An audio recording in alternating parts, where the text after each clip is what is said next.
Jirachi is the wish Pokemon known for sleeping in a crystal for 1,000 years at a time. Generation 3 is the only generation featuring exactly 2 mythical Pokemon. Deoxys, the DNA Pokemon, is the first mythical in the National Pokédex to have multiple forms. Jirachi is said to realize any wish. However, energy cannot be created or destroyed, only transferred. This is known as the law of conservation of energy. Jirachi does not necessarily violate this law if it simply teleports what people desire to them. Did I mean to say matter and not energy? You may have heard of Albert Einstein's E=mc².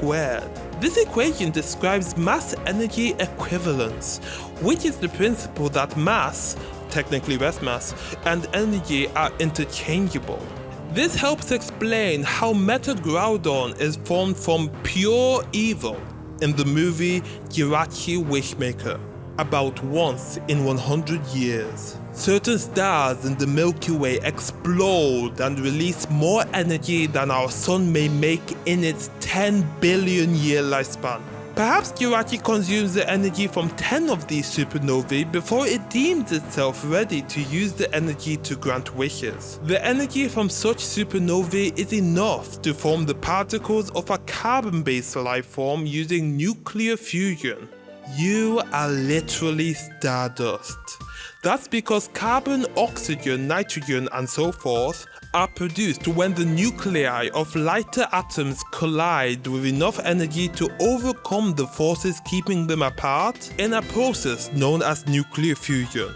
Every second, our sun converts about 4 million metric tons of its mass, mostly hydrogen, into 400 septillion joules. This is like converting all the air above the Vatican City, the smallest country on Earth, into enough energy to last for 1,000 years. Deoxys is supposed to have been an extraterrestrial life form that arrived on Earth by attaching itself to a large meteor. A theory, well, it's more like a hypothesis, of where life came from is called panspermia.